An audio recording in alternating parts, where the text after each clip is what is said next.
Assalamualaikum warahmatullahi wabarakatuh. Saya Nur Arifah Izzati binti Arifin. Saya memegang kad metrik bernombor D202010930994. Bagi tugasan pentaksiran akhir saya untuk kursus teori dan kritikan kesusastraan yang memerlukan saya merakan sebuah video, saya telah memilih tajuk Teori Estetika Bersepadu. Teori estetika bersepadu ini mula diperkenalkan oleh Abdul Halim bin Ali yang juga merupakan pensyarah di Jabatan Bahasa dan Kesusastraan Melayu, Universiti Pendidikan Sultan Idris Tanjung Malim, Perak. Teori ini pada asalnya adalah sebuah kerangka konsep yang digunakan dalam kajian akademik di peringkat ijazah Dr. Falsafah beliau sendiri pada tahun 2010. Kerangka konsep ini berdasarkan kepada konsep keindahan yang tercerna di sebalik keindahan gaya bahasa dan juga perutusan agama. Teori ini dibina oleh Profesor Dr. Abdul Halim pada tahun 2009 yang terhasil pada konsep keindahan gaya dan perutusan agama. Ia juga berasaskan Al-Quran dan penciptaan Adam alaihi salam sebagai khalifah Allah yang dilihat pada kesempurnaan lahiri iaitu fizikal dan dalaman. Abdul Halim melihat kesempurnaan Adam sebagai makhluk terpantul kepada makhluk-makhluk lain, termasuklah kesusastraan. Menurut Abdul Halim, teks kesusastraan juga adalah teks keindahan yang lahir daripada proses penyepaduan berbagai unsur bahasa, idea, pemikiran, pengajaran dan perutusan. Menurut beliau lagi, teks mempunyai hubungan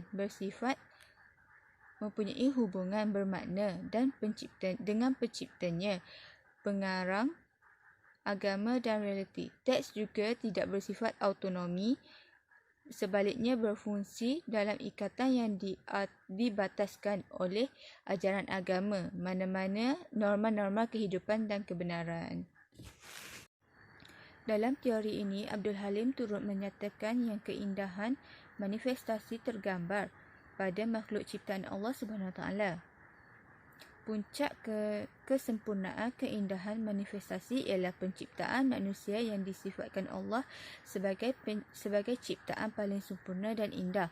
Abdul Halim merujuk kepada pandangan Harundin 1997 yang menimbulkan keindahan ciptaan manusia terdiri daripada dua bentuk, iaitu keindahan jasmani dan keindahan nafsani.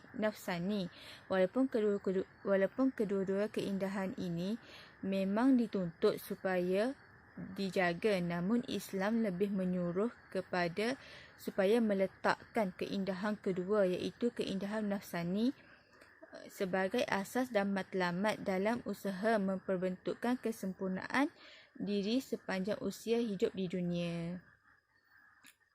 Okey, dalam asas teori teras teoretikal estetika bersepadu ialah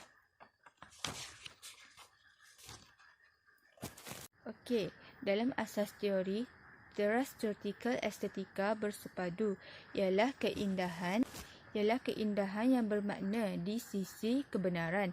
Keindahan teks terbahagi kepada dua, iaitu keindahan luaran yang meliputi estetik bahasa yang tergambar pada penggunaan unsur-unsur dan gaya bahasa serta penyampaian bahasa. Keindahan teks yang kedua ialah keindahan dalaman yang meliputi estetik perutusan tergambar pada pemikiran pengarang yang sejajar dengan kebenaran, iaitu ajaran agama Islam dan sejajar dengan realiti.